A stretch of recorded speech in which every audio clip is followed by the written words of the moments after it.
Hello दोस्तों, एक बार फिर से आप सभी का स्वागत है इंडिया का नंबर 1 स्टडी चैनल अभिषेक यूपी क्लासेज पर।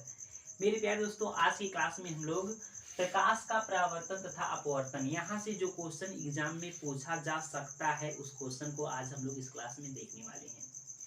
मेरे प्यारे दोस्तों, हम लोग बेहतरीन तरीके से एक एक चीजें क्लियर करते हुए चलेंगे, किसी को कोई समस्या नहीं होनी चाहिए। चलिए देखिए इस क्वेश्चन में क्या लिखा गया है।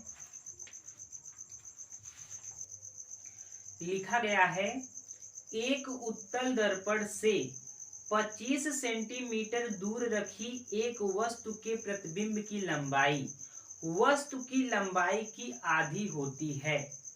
दर्पण की फोकस दूरी ज्ञात कीजिए। मेरे प्यारे दोस्तों, आप सभी लोग जानते हैं ये क्या है, उत्तल दर्पण है। ये क्या है मेरे प्यारे दोस्तों, ये क्या है, उत्तल दर्पण है, जिसको हम लोग इंग्लिश में क्या बोलते हैं, कन्वेक्स मिरर। क्या बोलते हैं, कन्वेक्स मिरर बोलते हैं। यहाँ तक किसी बालक को समस्या है?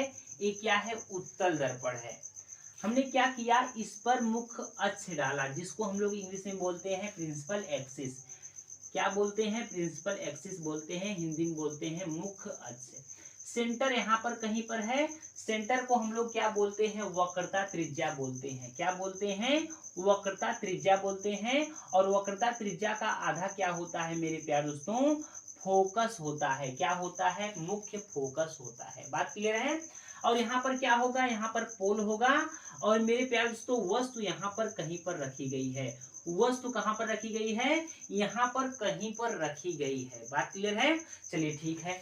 हमने क्या कहा, हमने कहा कि अगर इस वस्तु का प्रतिबिंब इस दर्पण में देखना है, अगर हमें इस वस्तु का प्रतिबिंब इस दर्पण में देखना है मेरे प्यारे दोस्तों, तब हम लोग क्या करते हैं, दो किरण डालते हैं। कितने किरण, दो किरण डालते हैं।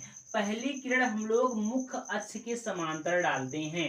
मुख्य अक्ष के जब हम लोग समांतर डालेंगे तो एक किरण फोकस पर आते हुए प्रतीत होती है। किस पर आते हुए प्रतीत होती है, फोकस पर आते हुए प्रतीत होती है। बात क्लियर है।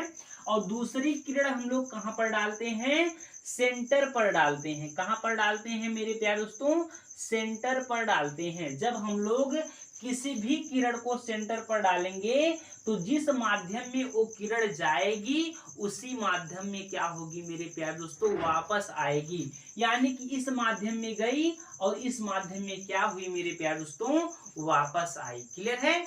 तो यहाँ पर देखिए, यहाँ पर क्या हो रही है कि एक दूसरे को एक किरण काट रही है। जहां पर एक दूसरे को किरण काटती है वहीं पर क्या बनता है, वस्तु का प्रतिबिंब बनता है। क्या बनता है मेरे प्यारे दोस्तों, वस्तु का प्रतिबिंब बनता है। तो वस्तु का प्रतिबिंब कहां पर बनेगा, यहां पर बनेगा। बात क्लियर है। तो आप कह सकते हैं वस्तु का प्रतिबिंब कैसा बना है, आभासी और सीधा बना है, और वस्तु से कैसा बना है, छोटा बना है। बात क्लियर है। चलिए देखिए क्वेश्चन में क्या लिखा गया है। लिखा गया है एक उत्तल दर्पण से 25 सेंटीमीटर दूर रखी वस्तु के प्रतिबिंब की लंबाई, यानी कि उत्तल दर्पण से 25 सेंटीमीटर दूर रखी वस्तु के प्रतिबिंब की लंबाई, यानी कि इसकी लंबाई क्या है, वस्तु की आधी है। अगर ये एक है तो एक का आधा क्या हो जाएगा, 1/2 हो जाएगा। यानी कि यम बराबर क्या हो जाएगा, 1/2 हो जाएगा। मेरे प्यारे दोस्तों, यम का मतलब होता है मैग्निफिकेशन, यानी कि आवर्धन। आवर्धन क्या होता है, वस्तु की लंबाई और प्रतिबिंब की लंबाई को क्या कहते हैं, आवर्धन कहते हैं। बात क्लियर है। तो मेरे प्यारे दोस्तों, प्रतिबिंब की जो लंबाई है किसकी है, वस्तु की आधी है। क्या है, वस्तु की आधी है। बात क्लियर है। तो यम बराबर क्या आ जाएगा, 1/2 आ जाएगा। आप सभी लोग जानते हैं इधर क्या होता है, प्लस होता है, यानी कि पॉजिटिव होता है। इधर क्या होता है, पॉजिटिव होता है। इधर क्या होता है, निगेटिव होता है। और इधर क्या होता है, निगेटिव होता है। तो मेरे प्यारे दोस्तों, आप कह सकते हैं ये जो वस्तु की प्रतिबिंब है ये क्या है, पॉजिटिव में है। तो इसके सामने आप लोग क्या लगाएंगे, पॉजिटिव लगाएंगे, यानी कि प्लस लगाएंगे। बात क्लियर है। चलिए आगे लिखा गया है मेरे प्यारे दोस्तों, आगे लिखा गया है कि 25 सेंटीमीटर दर्पण से 25 सेंटीमीटर क्या रखी गई है, वस्तु रखी गई है। आप लोग जानते हैं दर्पण से ये जो वस्तु की दूरी होती है इसको हम लोग क्या कहते हैं, स्मॉल यू कहते हैं। यानी कि यू की लंबाई क्या है मेरे प्यारे दोस्तों, 25 सेंटीमीटर। 25 सेंटीमीटर ये क्या है, निगेटिव में है, तो आप लोग इसके सामने क्या लगाएंगे, माइनस लगाएंगे। बात क्लियर है। चलिए हमें क्या करना है, v का मान निकालना है, यानी कि ये जो प्रतिबिंब और दर्पण की जो दूरी है इसका मान हमें निकालना है। और मेरे प्यारे दोस्तों फोकस दूरी हमें निकालनी है। क्या निकालनी है, फोकस दूरी हमें निकालनी है। तो सभी लोग जानते हैं आवर्धन का फार्मूला क्या होता है, आवर्धन का फार्मूला क्या होता है मेरे प्यारे दोस्तों, माइनस वी बाई यू होता है। क्या होता है, माइनस वी बाई यू होता है। आवर्धन को हम लोग किससे डिनोट करते हैं, यम से डिनोट करते हैं, जिसकी इंग्लिश क्या होती है, मैग्निफिकेशन। क्या होती है मेरे प्यारे दोस्तों, मैग्निफिकेशन होती है, जिसको हम लोग यम से डिनोट करते हैं। आवर्धन का फार्मूला क्या होता है, माइनस वी बाई यू होता है। यम का मान क्या दिया गया है, 1/2 दिया गया है, बराबर माइनस वी का मान हमें निकालना है, बटे यू का मान क्या दिया गया है, माइनस 25 सेंटीमीटर दिया गया है।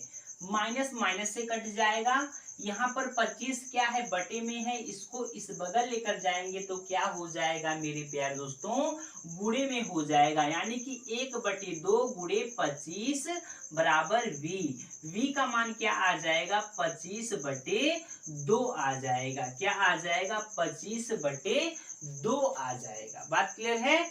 हमें क्या निकालना है, फोकस दूरी निकालनी है। हमें क्या निकालना है, फोकस दूरी निकालनी है। तो मेरे प्यारे दोस्तों दर्पण का फार्मूला क्या होता है, दर्पण का फार्मूला मेरे प्यारे दोस्तों होता है, दर्पण का फार्मूला होता है 1/f बराबर 1/v प्लस 1/u होता है। ये क्या है, दर्पण का फार्मूला है। 1/f, यफ का मान हमें निकालना है तो लिखेंगे 1/f बराबर 1/v।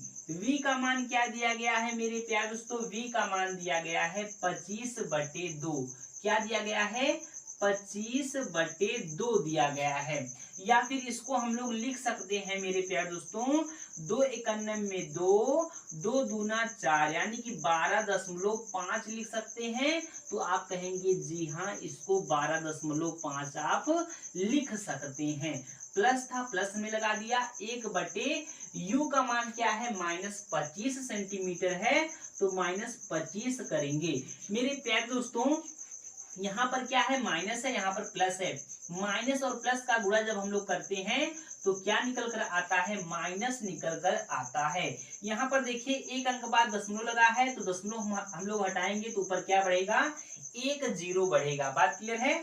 चलिए अब हमने क्या किया कि यहाँ पर 125 है, यहाँ पर क्या है, 25 है। जब हम लोग 125 और 25 का एलसीएम लेंगे तो क्या निकल कर आएगा, एलसीएम आप लोग कहेंगे 125 निकल कर आएगा। 125 का भाग हम लोग 125 में करेंगे तो कितनी बार जाएगा, एक बार जाएगा। एक का गुणा हम लोग 10 में करेंगे तो क्या आएगा, 10 आएगा। माइनस था, माइनस लगा दिया हमने। 25 का भाग हम लोग 125 में करेंगे तो कितनी बार जाएगा, आप कहेंगे 5 बार जाएगा। और 5 का गुणा हम लोग 1 में करेंगे तो क्या आएगा, 5 आएगा। अब हम लोग 10 में से 5 को घटाएंगे तो क्या आएगा, 5 आएगा। 5/125 आएगा। 5 से काटेंगे, 5 एकन्नम में 5, और यहाँ पर कितनी बार जाएगा, 5 दूना 10 और 5 बार, यानी कि 5 × 25 क्या आ जाएगा, 1/25 आएगा। क्या आएगा, 1/25 आएगा। यानी कि आप कह सकते हैं 1/f बराबर 1/25। तो f बराबर मेरे प्यारे दोस्तों क्या आ जाएगा, f बराबर आ जाएगा 25।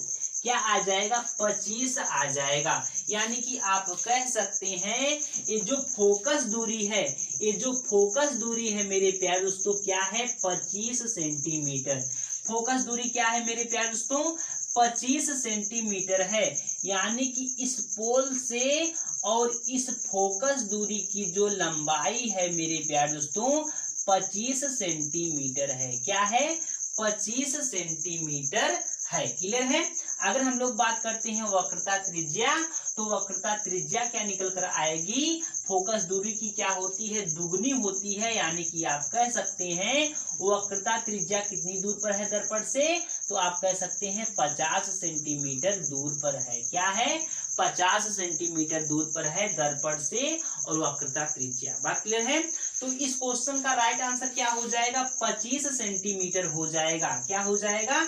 25 सेंटीमीटर हो जाएगा।